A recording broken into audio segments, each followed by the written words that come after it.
آپ کے سامنے جو آیت مبارکہ تلاوت کرنے کا شرف حاصل کیا ہے 30واں پارہ ہے، سورۃ البلد ہے، اس کی پہلی 3 آیات ہیں۔ ان 3 آیات میں رب تعالیٰ نے پیارے آقا مکرم صلی اللہ علیہ وآلہ وسلم کا میلاد بیان فرمایا ہے۔ جس طرح کہ پچھلے جمعے پہ آپ کی گوش گزار کیا تھا کہ سورہ مریم کی آیت نمبر 15 کے اندر رب تعالیٰ نے فرمایا وَسَلَامٌ عَلَيْهِ يَوْمَ وُلِدَ وَيَوْمَ يَمُوتُ وَيَوْمَ يُبْعَثُ حَيًّا، سلام ہو حضرت یحییٰ علیہ السلام پر، سلام ہو اس دن پر جس دن وہ پیدا ہوئے، سلام ہو اس دن پر جس دن وہ فوت ہوئے، سلام ہو اس دن پر جس دن دوبارہ ان کو زندہ کیا جائے گا۔ اور سورہ مریم کی آیت نمبر 33 کے اندر رب تعالیٰ نے ارشاد فرمایا وَالسَّلَامُ عَلَيَّ يَوْمَ وُلِدتُّ وَيَوْمَ أَمُوتُ وَيَوْمَ أُبْعَثُ حَيًّا۔ حضرت عیسیٰ علیہ السلام فرماتے ہیں کہ رب تعالیٰ سلام فرماتا ہے وَالسَّلَامُ عَلَيَّ مجھ پر، وَيَوْمَ وُلِدتُّ اس دن پر بھی جس دن میں پیدا ہوا، وَيَوْمَ أَمُوتُ اس دن پر بھی جس دن میں فوت ہوا، وَيَوْمَ أُبْعَثُ حَيًّا اور اس دن پر بھی جس دن میں دوبارہ زندہ کیا جاؤں گا۔ رب تعالیٰ سلام فرماتا ہے۔ جب یہ آیت مبارکہ پیش کی جاتی ہیں تو کہا جاتا ہے کہ رب تعالیٰ نے حضرت عیسیٰ علیہ السلام، حضرت یحییٰ علیہ السلام پر سلام بھیجا، ان کی ولادت کا تذکرہ کیا قرآن میں، آقا کریم کا قرآن پاک میں ولادت کا تذکرہ نہ کیا۔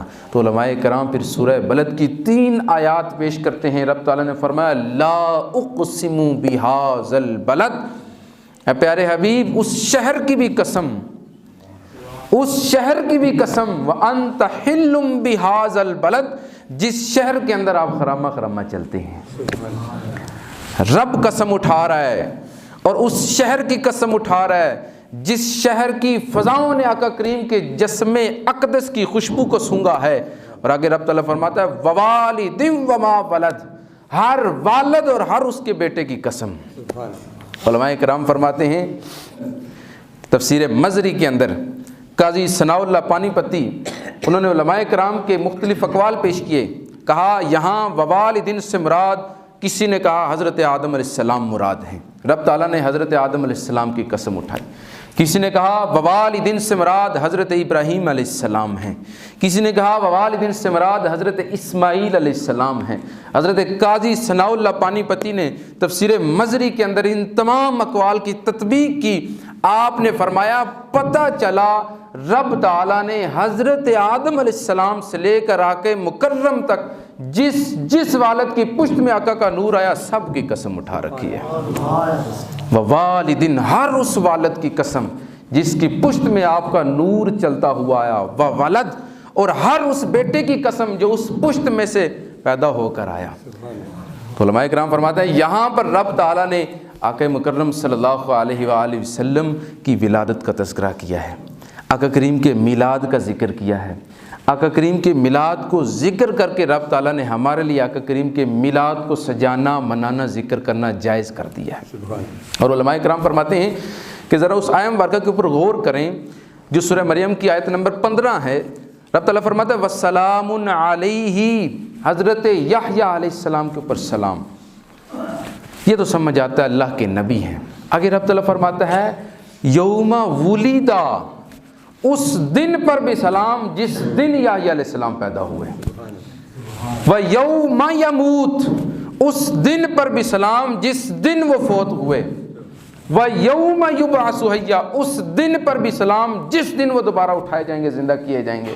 علماء کرام فرماتے ہیں یحییٰ علیہ السلام کے اوپر تو رب تعالیٰ کا سلام بھیجنا سمجھ میں آتا ہے، بات سمجھ میں آتی ہے، ٹھیک بات ہے، حضرت یحییٰ علیہ السلام اللہ کے نبی تھے، لیکن جو آگے رب تعالیٰ فرما رہا ہے اس دن پر سلام، اس دن پر رب تعالیٰ کیوں سلام بھیج رہا ہے؟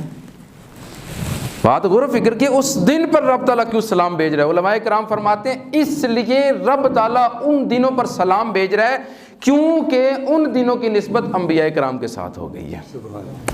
جس دن یحییٰ علیہ السلام پیدا ہوئے، جس دن عیسیٰ علیہ السلام پیدا ہوئے، جس دن یحییٰ علیہ السلام فوت ہوئے، جس دن عیسیٰ علیہ السلام فوت ہوئے، جس دن یحییٰ علیہ السلام دوبارہ اٹھائے جائیں گے، جس دن عیسیٰ علیہ السلام دوبارہ اٹھائے جائیں گے، ان دنوں پر رب تعالیٰ سلام بھیج رہا ہے اس لیے کہ ان دنوں کی نسبت اللہ کے نبیوں کے ساتھ ہو گئی ہے۔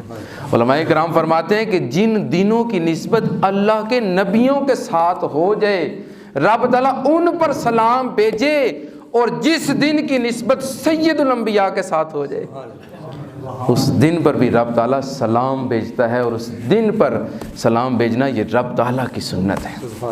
علماء کرام فرماتے ہیں پتہ چلا جو دن مصطفیٰ سے جڑ جائے اس دن پر سلام بھیجنا رب تعالیٰ کی سنت ہے، جو دن مصطفیٰ سے جڑ جائے اس دن پر سلام بھیجنا رب تعالیٰ کی سنت ہے۔ جو دل مصطفیٰ سے جڑ جائے، جو دن ہے نا جی، کیا چیز ہے؟ اللہ پاک کی لاکھوں بنائی ہوئی مخلوقات میں سے ایک دن ہے جی، ایک دن ہے، اس کی کیا حیثیت ہے، لیکن رب تعالیٰ اس پر بھی سلام بھیج رہا ہے، کیوں؟ وہ مصطفیٰ کے ساتھ جڑ گیا ہے، اور اشرف المخلوقات کا دل اگر مصطفیٰ سے جڑ جائے رب تعالیٰ اس دل پر بھی سلام بھیجتا ہے۔ اور علماء کرام فرماتے ہیں کہ جو دن مصطفیٰ سے جڑ جائے اس پر سلام بھیجنا رب تعالیٰ کی سنت، جو دل مصطفیٰ سے جڑ جائے اس پر سلام بھیجنا رب تعالیٰ کی سنت، اور جو ابوبکر صدیق مصطفیٰ سے جڑ جائے، جو ابوبکر صدیق مصطفیٰ سے جڑ جائے، جو عمر پاک مصطفیٰ سے جڑ جائیں، جو عثمان پاک مصطفیٰ سے جڑ جائیں، اور جو حضرت علی المرتضیٰ مولا علی کرم اللہ تعالی وجہ الکریم مصطفیٰ سے جڑ جائیں، رب تعالیٰ ان پر بھی سلام بھیجتا ہے، رب تعالیٰ ان پر بھی سلام بھیجتا ہے۔ ہر وہ چیز جس کی نسبت آقا کریم کے ساتھ ہو جاتی ہے رب تعالیٰ ان تمام چیزوں پر سلام بھیجتا ہے۔ تو پتہ چلا کہ جس چیز کی نسبت رب تعالیٰ سے ہو جائے، رب تعالیٰ کے پیاری نبی سے ہو جائے، رب تعالیٰ کو ہر وہ چیز محبوب ہو جاتی ہے۔ آقا کریم اس کے محبوب ہے نا جی۔ جس چیز کی نسبت، جس کی لگن، محبت، عقیدت آقا کریم کے ساتھ ہو جائے رب تعالیٰ کو وہ چیز بھی پسند آ جاتی ہے، رب تعالیٰ کو وہ چیز بھی محبوب ہو جاتی ہے۔ اور یہ بات یاد رکھیے، یہ حضرت ابوبکر صدیق، حضرت عمر فاروق، حضرت عثمان غنی، حضرت علی المرتضیٰ، یہ آقا کریم کے صحابہ کرام ہیں، آقا کریم کے صحابیات ہیں۔ آقا کریم کے صحابہ کرام صحابیات سے بھی اتنی ہی محبت کرنا فرض ہے جتنی اہل بیت سے محبت کرنا فرض ہے۔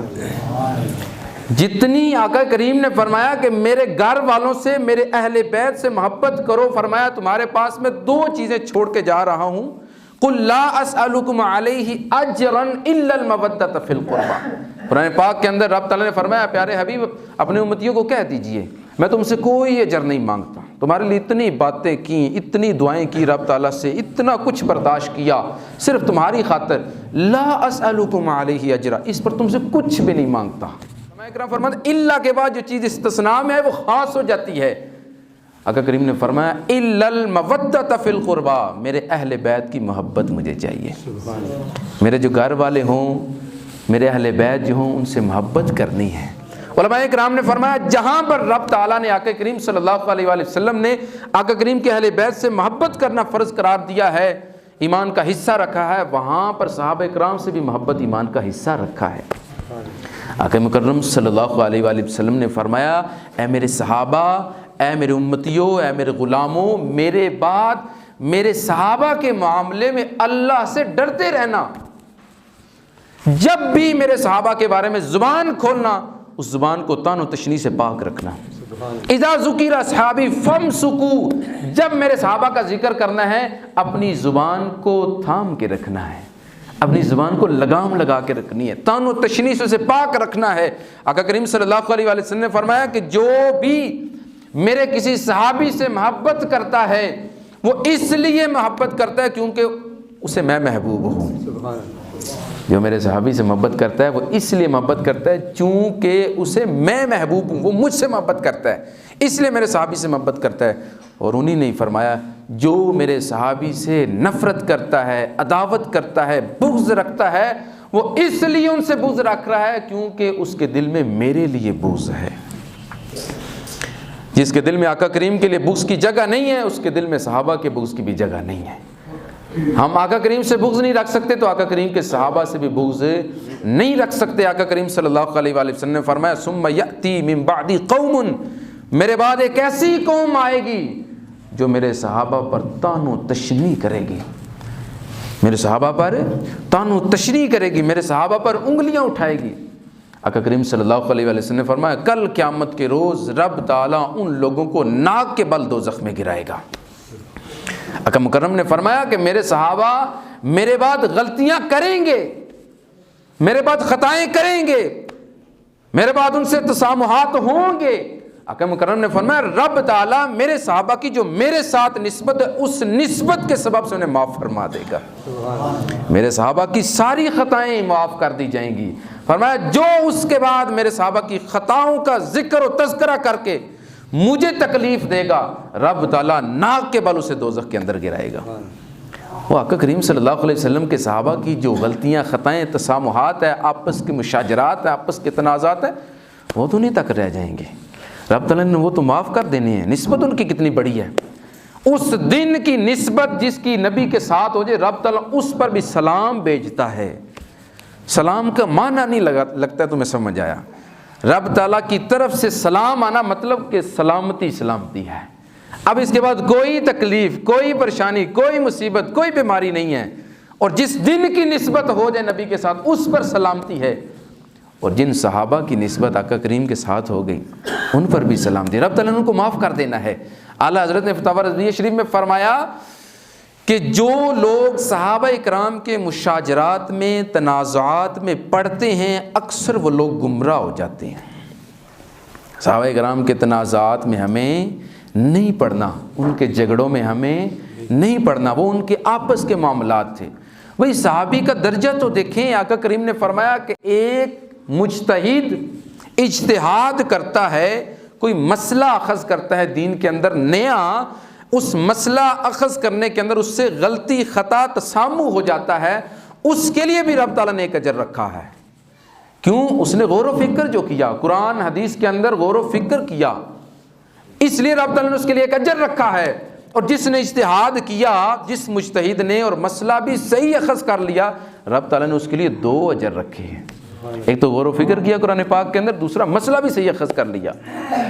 اور آج کچھ لوگ ہیں جو صحابہ اکرام کو پکڑے ہوئے ہیں، جہاں صحابی کا تذکرہ ذکر ہوتا ہے ان کے چہرے کھلکھلا اٹھتے ہیں، ان کے چہروں پر مسکراہٹ آ جاتی ہے، جہاں پر اہل بیت کا ذکر آتا ہے وہاں ہی ان کی طبیعت میں مروڑ پڑ جاتے ہیں۔ ایسے بھی لوگ ہیں، اور کچھ لوگ ایسے بھی ہیں کہ جہاں پہ اہل بیت کا ذکر ہو ان کے دلوں پر خوشی آ جاتی ہے، ان کے چہروں پر خوشی چھا جاتی ہے، جو ہی صحابی کا ذکر کرتے جائیں ان کی طبیعتوں میں مروڑ آ جاتا ہے۔ اور ہم ان میں سے کسی میں سے بھی نہیں ہیں، ہم اہل سنت ہیں، ہم سنی ہیں، سنی کہتے ہی اسے ہیں جب آقا کریم کے گھر والوں کا ذکر ہو تب بھی خوش ہو جائے، جب آقا کریم کے در والوں کا ذکر ہو تب بھی خوش ہو جائے۔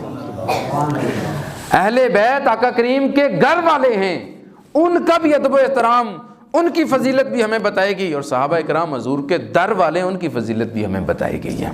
ہم دونوں کا ذکر سن کے خوش ہوتے ہیں۔ اور ایک بات جو آج سے پہلے آپ نے نہ سنی ہوگی، یہ بات یاد رکھیں، آقا کریم کے اہل بیت میں سے ہر وہ شخص جو اہل بیت کا حصہ ہے وہ پہلے صحابی ہے، بعد میں اہل بیت ہے۔ سبحان اللہ، یہ بات آپ نے نہ سنی ہوگی، اور یہ حقیقت ہے کہ آقا کریم کے اہل بیت میں سے جو بھی ہے، حضرت علی المرتضیٰ پہلے صحابی ہیں، بعد میں اہل بیت ہیں۔ حضرت فاطمہ الزہرا پہلے صحابیہ ہیں، بعد میں اہل بیت کا حصہ ہیں۔ حضرت مولا حسن پہلے صحابی ہیں، بعد میں اہل بیت ہیں۔ مولا حسین پہلے صحابی ہیں، بعد میں اہل بیت ہیں۔ قرآن پاک نہیں پڑھا تم لوگوں نے؟ 12ویں پارے کے اندر رب تعالیٰ کیا فرماتے ہیں؟ قیل یا نوح انہ لیس من اہلک، جس نبی کی اولاد اس نبی کا کلمہ نہ پڑھے، رب تعالیٰ فرماتا ہے اے نوح یہ تیرا بیٹا نہیں ہے۔ قیل یا نوح انہ لیس من اہلک، یہ تیری آل، تیری اہل نہیں ہے۔ رب تعالیٰ انکار کر دیتا ہے، پہلے کلمہ پڑھا اس نبی کا، پھر اہل بیت کے اندر شامل ہو گئے۔ صحابی حضرت ابوبکر صدیق بھی ہیں، حضرت عمر بھی ہیں، حضرت عثمان بھی ہیں، حضرت علی بھی ہیں، لیکن حضرت علی کی شان ہے وہ صحابی کے ساتھ ساتھ اہل بیت بھی ہیں۔ مولا حسن کی شان ہے وہ صحابی کے ساتھ ساتھ اہل بیت بھی ہیں۔ مولا حسین کی شان ہے وہ صحابی کے ساتھ اہل بیت، یہ الگ ان کی فضیلت ہے۔ تو اس لیے ہم نے صحابہ کو بھی نہیں چھوڑنا، اہل بیت کو بھی نہیں چھوڑنا، اور نہ صحابہ و اہل بیت کے مشاجرات کے اندر ہمیں پڑھنا ہے۔ یہ بہت ذکر کیا جاتا ہے کہ حضرت امیر معاویہ رضی اللہ تعالیٰ عنہ کا، میں کہتا ہوں کہ وہی اعلیٰ حضرت جنہوں نے فتاوی رضویہ شریف کے اندر سید سادات اہل بیت کی شان میں یہاں تک لکھا کہ اگر سچا سید حقیقی سید وہ گناہگار بھی ہو، وہ بدکار بھی ہو، وہ گناہگار بدکار ہونے کے باوجود بھی تمہارے اوپر فرض ہے اس کی تعظیم کرنا۔ وجہ کیا ہے؟ فرمایا اس کی سیادت کی تعظیم کبھی نہیں جائے گی، اس کی سیادت کی تعظیم ہمیشہ ہم پر لازم رہے گی۔ یہ اس کا اور اس کے رب کا معاملہ ہے۔ اعلیٰ حضرت نے فتاوی رضویہ شریف کے اندر لکھا ہے، اور یہاں تک لکھا کہ جب تک کہ وہ بد عقیدہ نہ ہو جائے، جب تک کہ وہ سید بد عقیدہ نہ ہو جائے اس کی تعظیم ہمارے اوپر لازم ہے۔ اس سے تنفر نہیں کر سکتے، اس سے نفرت نہیں کر سکتے۔ ہاں ایک جگہ پہ فرمایا سید جو ہے اس کی تعظیم کی جائے گی جب تک کہ وہ بد عقیدہ نہ ہو۔ فرمایا کہ سوائے تفضیل کے، تفضیل کہتے ہیں حضرت علی المرتضیٰ کو باقی 3 خلفاء سے پہلے نمبر پہ لے آنا، کہنا کہ حضرت علی، حضرت بکر صدیق، حضرت عثمان، حضرت عمر سب سے افضل ہیں۔ یہ جو کہتے ہیں علی دا پہلا نمبر، یہ ہم اہل سنت کا عقیدہ نہیں ہے۔ ہم اہل سنت کا عقیدہ ہے علی کا 4تھا نمبر، یہ اہل بیت میں سے ان کی الگ فضیلت ہے۔ پہلا نمبر حضرت ابوبکر صدیق ہے، جمہور کے نزدیک، اہل سنت و جماعت کے نزدیک پہلا نمبر وہی نمبرنگ ہے جو خلافت کی ہے۔ حضرت بکر صدیق پہلے نمبر پہ، حضرت عمر دوسرے نمبر پہ، حضرت عثمان تیسرے نمبر پہ، حضرت علی 4تھے نمبر پہ۔ اس کو کہتے ہیں تفضیل، یہ فضیلت دے دیتے ہیں، 4تھے نمبر سے اٹھا کے پہلے نمبر پہ لے آتے ہیں، کہتے ہیں کہ حضرت علی سب سے افضل ہیں، باقی ان کے بعد ہیں، اسے تفضیل کہتے ہیں۔ اعلیٰ حضرت نے فتاوی رضویہ شریف کے اندر لکھا ہے کہ سید جو ہے اگر وہ تفضیل کا بھی عقیدہ رکھتا ہے نا، پھر بھی اس کی تعظیم لازم ہے۔ اگر کوئی سید حضرت علی کو پہلے نمبر پہ لاتا ہے پھر بھی اس کی تعظیم لازم ہے۔ اور ساتھ ہی ساتھ کہا اس لیے کہ جو تفضیل کا عقیدہ ہے یہ کفر تک نہیں پہنچا ہوا، جب تک کہ اس کا عقیدہ کفر تک نہیں پہنچ جاتا اس کی تعظیم لازم ہے۔ اور یہاں تک فرمایا کہ جو تفضیل ہے نا، اگر وہ عقیدہ رکھتا ہے تو ساتھ ساتھ اس کی اصلاح بھی کرتے رہنا ہے۔ وہ کوئی بھی غلط کام کرتا ہے ساتھ ساتھ اصلاح بھی کرنا ہے، ساتھ ساتھ اس کی سیادت کا خیال رکھ کے اس کی تعظیم بھی کرنی ہے۔ اب انہی اعلیٰ حضرت کی یہ ساری باتیں تو سید مان لیتے ہیں، لیکن وہی اعلیٰ حضرت 29ویں جلد کے اندر 3 بار فرماتے ہیں کہ جنہوں نے یا جس نے حضرت امیر معاویہ رضی اللہ تعالیٰ عنہ پر طعن و تشنیع کی وہ جہنم کے کتوں میں سے کتا ہے۔ اعلیٰ حضرت رحمۃ اللہ علیہ نے فتاوی رضویہ شریف کی 29ویں جلد کے اندر 3 مقامات پہ یہ فرمایا۔ کیوں؟ واقع کریم کے صحابی ہیں، اہل بیت کی بات کرے وہ تو مان لیتے ہیں، لیکن جب وہ حضرت امیر معاویہ کی بات کریں تو وہ نہیں مانتے۔ یہ کہاں کا انصاف ہے؟ اور اعلیٰ حضرت سے بڑا کوئی عاشق اہل بیت ہو ہی نہیں سکتا۔ دنیا کا کوئی بھی اردو کا دیوان اٹھا کے دیکھ لیں، فارسی کا دیوان اٹھا کے دیکھ لیں، عربی کا دیوان شاعری کا اٹھا کے دیکھ لیں، وہ سب ایک طرف اعلیٰ حضرت کا اہل بیت کی شان میں ایک شعر ایک طرف، تیری نسل پاک میں ہے بچہ بچہ نور کا، تیری نسل پاک میں ہے بچہ بچہ نور کا، تو ہے عین نور تیرا سب گھرانہ نور کا۔ یہ عاشق اہل بیت کی بات ہے۔ اور میرے امام جو ہے وہ اس قدر سادات سے سیدوں سے محبت کیا کرتے تھے، آپ پالکی پر تشریف فرماتے فوراً نیچے اترے، کہا خوشبو آ گئی ہے، پالکی جنہوں نے اٹھائی ہوئی ہے ایک سید ہے، فوراً چھوڑ دے وہ پالکی، ایک سید ہے۔ جب دیکھا گیا جی فلاں سید ہے، اعلیٰ حضرت نے اپنی پگڑی اٹھا کے اس کے قدموں میں رکھ دی، کہا کہ معاف کیا جائے۔ سادات نیچے تھے، ہم اوپر تھے، کہا کہ اب آپ اوپر بیٹھیں گے، جس محفل میں جانا ہے کندھوں پہ اٹھا کے میں لے کے جاؤں گا۔ یہ اعلیٰ حضرت، یہ رضویوں کا سادات کے ساتھ محبت، ان کی تعظیم ہے۔ اور وہی اعلیٰ حضرت عید کے دن بڑے بڑے لوگ دنیا دار مالدار آتے، جبے کبے والے آتے، آپ کسی سے سلام نہ کرتے جب تک کسی سادات سے مصافحہ نہ کر لیتے تھے۔ عید کے دن بھی آپ اتنا خیال رکھتے۔ اور وہی اعلیٰ حضرت جو ہیں وہ حضرت امیر معاویہ کے بارے میں، اہل بیت کی شان انہوں نے ہمیں سکھائی، ہم نے سیکھی۔ امیر معاویہ رضی اللہ تعالیٰ عنہ کے بارے میں وہی کہتے ہیں جس نے بھی ان کے اوپر طعن و تشنیع کی وہ جہنم کے کتوں میں سے کتا ہے۔ ان پر طعن و تشنیع ہم کبھی نہیں کر سکتے۔ یہ آج کل کے جو جعلی پیر ہیں نا، یہ لوگوں کو یہ روایت تو بڑی سناتے ہیں، دیکھیں جی وہ کتا، ذات کا کتا، وہ اللہ کے ولیوں اصحاب کہف کے لڑ لگ گیا، ان کے در پر بیٹھ گیا، رب تعالیٰ نے قرآن میں اس کا ذکر کر دیا، ہم مانتے ہیں اس بات کو۔ ارے وہ کتا ذات کا جب اللہ کے ولیوں کے در پہ بیٹھ گیا، اس کا ذکر قرآن میں آ گیا، جو صحابی حضور کے در پہ بیٹھ گیا، ادھر کتے کی مثال دیتے ادھر صحابی تو دیکھو نا، صحابی جو نبی کے در پہ بیٹھ گیا، اس کی شان سے بھی بڑھ کے کسی کی شان ہے؟ یہ روایت نہیں سناتے، یہ جو جعلی پیر ہے نا، یہ اکثر جو ہے حضرت امیر معاویہ رضی اللہ تعالی عنہ کے اوپر جو ہے طعن و تشنیع کرتے ہیں۔ اور ایک بڑی مزے کی بات، داتا صاحب کو تو مانتے ہیں نا ہم سب، داتا سرکار کو، سید ہیں، اہل بیت ہیں، سید بھی وہ جس کا نام بھی علی ہے، وہ سید جس کا نام علی ہے، اور وہ سید ہے کہ جس کے در پر آ کر حضرت خواجہ غریب نواز جیسے سید چلہ کشیاں کرتے ہیں۔ وہ سید اپنی کتاب کشف المحجوب کے اندر کیا لکھتے ہیں؟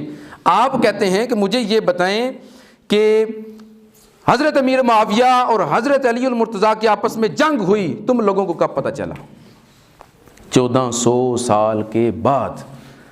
اور حضرت مولا حسین کو کب پتہ چلا؟ آپ فرماتے ہیں تم لوگوں کو 1400 سال کے بعد پتہ چلا، اور حضرت مولا حسن کو کب پتہ چلا؟ مولا حسن مولا حسین کون ہیں؟ وہ سید ہیں۔ آپ فرماتے ہیں کشف المحجوب کے اندر آپ لکھتے ہیں کہ مولا حسین نے یزید کے خلاف تلوار نکالی، حضرت امیر معاویہ کے خلاف تلوار کیوں نہ نکالی؟ حضرت امیر معاویہ رضی اللہ تعالی عنہ کی 20 سالہ دور حکومت کے اندر، دور خلافت کے اندر، حضرت امام حسین حضرت امام حسن دونوں زندہ و جاوید تھے، دونوں موجود تھے۔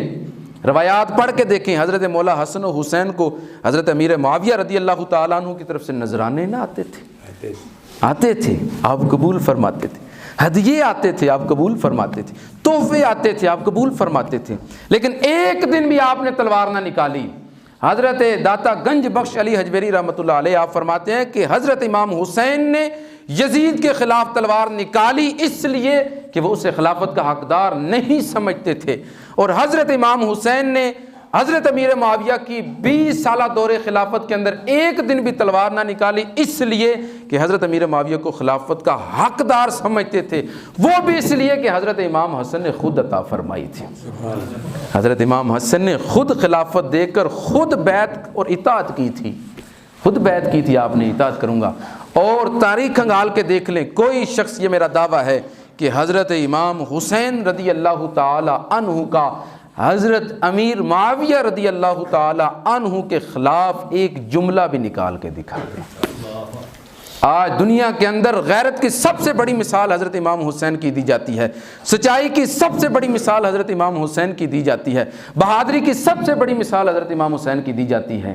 ان کا کوئی ایک جملہ تو دکھائے نا حضرت امیر معاویہ کے خلاف۔ تم حضرت امام حسین سے بڑے سید آ گئے ہو، تم ان سے بڑے غیرت مند ہو، تم ان سے بڑے بہادر ہو، تم ان سے بڑے جنگجو ہو۔ حضرت امام حسین تو سید السادات ہیں، حضرت امام حسن تو سید السادات ہیں۔ جب انہوں نے خاموشی فرمائی تو تم کون ہوتے ہو بولنے والے؟ پتہ چلا کہ حضرت امیر معاویہ اور حضرت علی المرتضیٰ، بعض اوقات لوگ یہ بھی آپ کو کہیں گے کہ جناب یہ جو سنی علماء ہیں نا، یہ حضرت امیر معاویہ اور حضرت علی المرتضیٰ کا مقابلہ کرتے ہیں، اور یہ نعوذ باللہ حضرت امیر